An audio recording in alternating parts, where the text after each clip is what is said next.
ಸರ್ಕಾರದಿಂದ ಅಧಿಸೂಚನೆ 15,000 ಹುದ್ದೆಗಳ ಭರ್ತಿ 20,000 ಹುದ್ದೆಗಳ ಭರ್ತಿ ಅಂತ ಹೇಳಿ ನಮ್ಮ ತಲೆಯಾಗ ನೌಕರಿ ಆಸೆ ತುಂಬಿಸಿ ಕೊನೆಗೆ ನಮ್ಮ ಏಜ್ ಲಿಮಿಟ್ ಕ್ರಾಸ್ ಆಗತ್ತೆ. ನಾನು ಆ ನೌಕರಿ ತುಂಬ ಪ್ರಯತ್ನನ ನಮ್ಮನ್ನು ಆಳೋರು ಮಾಡೋಂಗಿಲ್ಲ. ಎದಕ್ಕೆ ಓದ್ಕೋಬೇಕು? ನಾವೆಲ್ಲ ಇಷ್ಟು ಕಷ್ಟಪಟ್ಟಿದ್ದೆ. SSLC PUC ಡಿಗ್ರಿ ಎಲ್ಲ ಚಲೋ ಪರ್ಸೆಂಟೇಜ್ ತೊಗೊಂಡು ಊರಾನ್ ಮಂದಿ ಓಣ್ಯಾನ್ ಮಂದಿ ಕಡೆ ಎಲ್ಲ ಬೇಸ್ ಎನಿಸ್ಕೊಂಡು ನಾನು ಒಂದು ನೌಕರಿ ತಗೊಳಕ ಬೇಕಂತ ಇಲ್ಲಿಗೆ ಬಂದೆ. ಏನು ಸಿಕ್ತು? ನಾ ಇಲ್ಲಿ ಬಂದು ಕಷ್ಟಪಟ್ಟಿದ್ದಕ್ಕೆ? ನನ್ನ ಕಷ್ಟಕ್ಕಿಲ್ಲೇ ಕೌಡಿ ಕಿಮ್ಮತ್ತು ಬೆಲೆ ಇಲ್ಲ. ಇಲ್ಲೇ ಒಂದು ಹುಡುಗ ಒಂದು ತಿಂಗಳಿದ್ದು ಓದ್ಕೋಬೇಕಂದ್ರೆ ಎಷ್ಟು ಖರ್ಚು ಬರ್ತದೆ ಗೊತ್ತಾ? 600 ರೂಪಾಯಿ ಲೈಬ್ರರಿ ಫೀಸ್, 1,500 ರೂಪಾಯಿ ರೂಮ್ ಬಾಡಿಗೆ, 2,000-2,500 ರೂಪಾಯಿ ಒಂದು ತಿಂಗಳ ಮೆಸ್ಸಿಗೆ ಬೇಕು. ಅದಲ್ದ ಅದು ಇದು ಖರ್ಚೆಲ್ಲ ಸೇರಿಸಿ 7,000-8,000 ರೂಪಾಯಿ ಬೇಕಾಗ್ತೈತಿ. ಆ ಹುಡುಗ ತನ್ನ ಮನೆ ಬಿಟ್ಟು, ತನ್ನ ತಂದೆ ತಾಯಿ ಬಿಟ್ಟು, ತನ್ನ ಊರು ಬಿಟ್ಟು, ತನ್ನ ಆಸೆ ಆಕಾಂಕ್ಷೆ ಎಲ್ಲ ಬದಿಗಿಟ್ಟು ಹಗಲು ರಾತ್ರಿ ಅಂತ ಕಷ್ಟಪಟ್ಟು ಓದ್ತಾನಿಲ್ಲೇ. ಎದಕ್ಕೆ? ಇವತ್ತಲ್ಲ ನಾಳೆ ಕಾಲ್ಫಾರ್ಮ್ ಕರೀತಾರ, ನಾನು ಒಂದು ಯಾವ್ದಾರ ಸಣ್ಣ ನೌಕರಿ ಹಿಡ್ಕೊಂಡು ಊರಿಗೆ ಹೋಗ್ಬೇಕಂತಂದು ಅದ ನಂಬಿಕೆ ಮ್ಯಾಗ ತನ್ನ ದಿನ ದುಡ್ಬಿಡ್ತಾನ. ಅವನಂತಲ್ಲಿ ಅಮೌಂಟ್ ಇದ್ರು ಆ ಹೊತ್ನಾಗ ಅವ್ನು ಹೊಟ್ಟೆಸ್ತಿದ್ರು ಒಂದೊತ್ತು ಊಟ ತಪ್ಪಿಸ್ತಾನವ. ಎದಕ್ಕೆ ಗೊತ್ತಾ? ಇವತ್ತಲ್ಲ ನಾಳೆ ಕಾಲ್ಫಾರ್ಮ್ ಕರೆದ್ರೆ ಬೇಕಲ್ಲ ಅಪ್ಲಿಕೇಶನ್ ಹಾಕಕ್ಕೆ ರೊಕ್ಕ. ಆ ಟೈಮ್ನಾಗ ಯಾರನ್ನ ಕೇಳೋದಿಲ್ಲ ರೊಕ್ಕನ. ಇಲ್ಲೆಲ್ಲರೂ ಆಲ್ಮೋಸ್ಟ್ ಅಲ್ಲಿ ಬಂದಿರೋದು ರೈತರ ಫ್ಯಾಮಿಲಿಯಿಂದನೇ ಬಂದಿರ್ತಾರೆ. ಆ ಟೈಮ್ನಾಗ ಹೋಗಿ ಅವ್ರು ರೊಕ್ಕ ಕೇಳೋದು ತಪ್ಪಾಕೈತಿ. ಯಾಕಂದ್ರೆ ನಾನೊಬ್ಬ ರೈತನ ಮಗನ.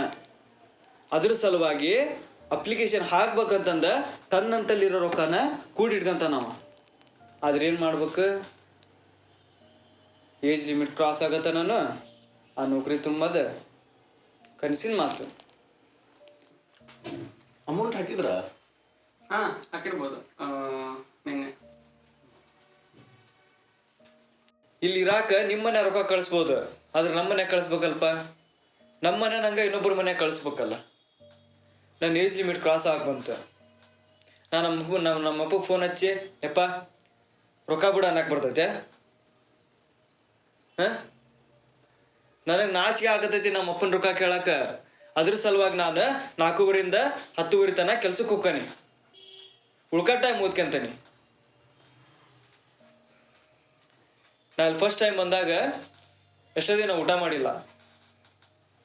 ಇಂಥವು 1000 ಕಷ್ಟ ಅದಾವು ಹೇಳ್ಕೊಂತ ಕೂತ್ಕೊಂಡ್ರು. ಇವನ್ನೆಲ್ಲ ನಾನು ಅನುಭವಿಸಕತ್ತೀನಿ ಅಂತ ನಾ ಏನು ಹೇಳತ್ತಿಲ್ಲ. ನನ್ನಂಗೆ 1000 ಜನ ಅದಾರ, 1,00,000 ಜನ ಅದಾರ. ಒಂದು ಹೊತ್ತು ಊಟ ತಪ್ಪಿಸಿ ಆದರೂ ಆ ರೊಕ್ಕ ತೊಗೊಂಡೋಗಿ ಲೈಬ್ರರಿ ಫೀಸ್ ಕಟ್ತಾರ. ಎದಕ್ಕೆ? ಅವ್ರ ತಂದೆ ತಾಯಿ ಅವ್ರ ಮ್ಯಾಗ ಆಸೆ ಇಟ್ಕೊಂಡಾರ ಅಂತಂದು.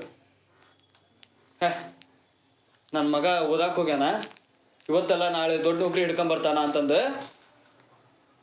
ನಮ್ಮ ತಂದೆ ತಾಯಿಯಲ್ಲೇ ಆಸೆ ಇಟ್ಕೊಂಡು ಕುಂತಿರ್ತಾರ. ಆದ್ರೆ ಅವ್ರಿಗೆ ಹೆಂಗೆ ಗೊತ್ತು ಪಾಪ? ಇಲ್ಲಿ 10 ಜನ ಡ್ರೈವರ್ ಪೋಸ್ಟ್ಗೆ 1,80,000 ಜನ ಅಪ್ಲಿಕೇಶನ್ ಹಾಕ್ತಾರ. ಆದ್ರೆ ನಾನು ಒಬ್ಬವ. ಆದ್ರೆ ಒಂದು ನೌಕರಿ ಹಿಡ್ಕೊಂಡು ಊರಿಗೆ ಹೋದ್ರಾತ ಅಂತಂದು. ನಮ್ದು ಗಂಡ್ಮಕ್ಳದ ಇಷ್ಟು ಕತಿ ಐತಿ ಪಾಪ. ಇನ್ನು ಹೆಣ್ಮಕ್ಳು ಹೆಂಗೆ ಮಾಡ್ಬೇಕು? ನಮಗಾರ ಏಜ್ ಲಿಮಿಟ್ ಕ್ರಾಸ್ ಆಗತ್ತೆ, ನಾನು ಮನೆಗೆ ಓದಕ್ಕೆ ಬಿಡ್ತಾರ. ಆದ್ರೆ ಅವ್ರಿಗೆ 26ರಿಂದ 27 ಆಗೋದ್ರಾಗ ಮದುವೆ ಮಾಡಿ ಕಳಿಸ್ಬಿಡ್ತಾರ. ಅವ್ರ ಕಡೆ ಟ್ಯಾಲೆಂಟ್ ಇದ್ರು ಅದನ್ನ ಪ್ರೂವ್ ಮಾಡ್ಕೊಳೋದಾಗಲ್ಲ ಅವ್ರಿಗೆ. ಆ ಟೈಮ್ನಾಗ ಕಾಲ್ಫಾರ್ಮ್ ಅಕ್ಕವ ಇಲ್ಲ ಹೇಳಕ್ ಬರಂಗಿಲ್ಲ. ಮೊದಲೆಲ್ಲ ಕಾಲ್ಫಾರ್ಮ್ ಕರಿತಿದ್ರು, ಎಲ್ಲರೂ ಅಪ್ಲಿಕೇಶನ್ ಹಾಕ್ತಿದ್ರು, ನಾನು ಹಾಕ್ತಿದ್ದೆ. ಆದ್ರೆ ಅವಾಗ ನಾನು ಫ್ರೆಶರ್ ಇದ್ದೆ, ಕರೆಕ್ಟಾಗಿ ಓದ್ತಿದ್ದಿಲ್ಲ. ನನ್ನ ನೌಕರಿ ಆಗಲಿಲ್ಲ. ಆದ್ರೆ ನಾವು ಓದ್ಕೊಂಡನೀಗ ನನ್ನನ್ನು ನಾ ಪ್ರೂವ್ ಮಾಡ್ಕೋಬೇಕಂತಂದ್ರೆ ನನಗೊಂದು ಅವಕಾಶ ಸಿಗೋಲ್ತು. ಹಬ್ಬಕ್ಕೆ ಹುಣ್ಣಿಗೆ ಊರಿಗೆ ಹೋದಾಗ ಊರಾನ್ ಮಂದಿ ಕೇಳ್ತಾರ ಏನು ಮಾಡಾಕತ್ತೀಪ ಅಂತಂದು. ನಾ ಇನ್ನೂ ಓದ್ಕತ್ತೇನಿ ಅಂತಂದು ಹೇಳಾಕ ನಾಚಿಕೆ ಬರೋದತ್ ನನಗೆ. ನನ್ನ ದೋಸ್ತ ಇದ್ದ PUC ಒಳಗೆ. ಅವ್ನು PUCಯಾಗ ಓದೋದು ಬಿಟ್ಬಿಟ್ಟ. ಅವ್ರವ್ವ ನನ್ನ ತೋರಿಸಿ ನೋಡ್ಲಾ ಬಾಡೆ ಅವನ್ನ ಎಷ್ಟು ಚಂದ ಓದ್ತಾನ ಅಂತ ಹೇಳ್ತಿದ್ಲು. ಆದ್ರೆ ಈಗ ಅದ ನನ್ನ ದೋಸ್ತ ನಿಮ್ಮಪ್ಪ ಅವನ್ ಎಷ್ಟಂತ ದುಡಿಸ್ತಿಲಿ, ಅದನ್ನ ಬಿಟ್ಟು ಯಾವ್ದಾರು ಒಂದು ಕೆಲಸ ನೋಡ್ಕೊಬಾರ್ದ ಅಂತಾನ. ಅವಂದು ತಪ್ಪಿಲ್ಲ, ಹಂಗದ ಹೇಳೋ ಅಧಿಕಾರ ಐತೆ ಅವಂಗ.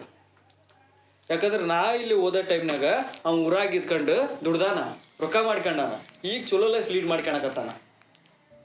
ಅವ್ ಹೇಳೋದ್ರಾಗ ಏನು ತಪ್ಪಿಲ್ಲ. ನಾನು ಇಲ್ಲಿ ಸರ್ಕಾರಿ ನೌಕರಿಯನ್ನ ಬಾಲ ಹಿಡ್ಕೊಂಡು ಕೂತ್ಕೊಂಡಾನಿ. ನನ್ನ ಪರಿಸ್ಥಿತಿ ಹೆಂಗಾಗ್ಬಿಟ್ಟದಂತಂದ್ರೆ ಈ ನೀರಿಲ್ಲದ ನದಿ ಒಳಗೆ ದೋಣಿ ಹಿಡ್ಕೊಂಡು ಕುಂತಂಗಾಗೈತಿ. ಅವ್ರು ನೀರು ಬಿಡ್ಬೇಕು, ನಾ ದೋಣ್ಯಾಗ ಹೋಗ್ಬೇಕು ಅಂತಂದು.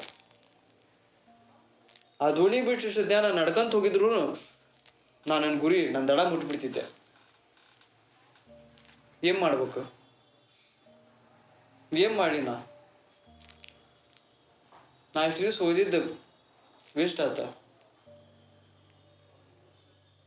ನನ್ನ ಶ್ರಮ ಎಲ್ಲ ಹಾಳಾತ.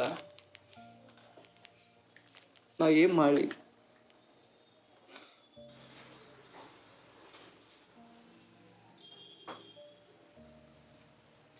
ಹುಟ್ಟುಕೋಣ. ಹಾಂ ಹೋಗೋಣ. ನಿಖಿಲ್ ಅಲ್ಲ ಬಾಜು ರೂಮ್ ಒಳಗೆ ಇಟ್ಬೇಕವ.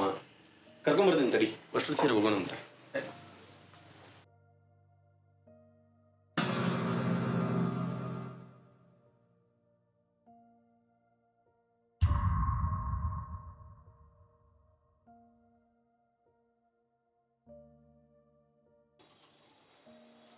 ನನ್ನ ಜೀವನ ಇಲ್ಲಿಗೆ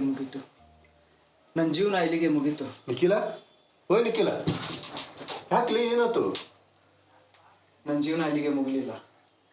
ನಾನು ಇದನ್ನ ಬಿಟ್ಟಾದರೂ ಬೇರೆ ಇನ್ನೇನಾದರೂ ಮಾಡ್ಬೋದು. ನನಗಿನ್ನೂ ಅವಕಾಶ ಇದೆ.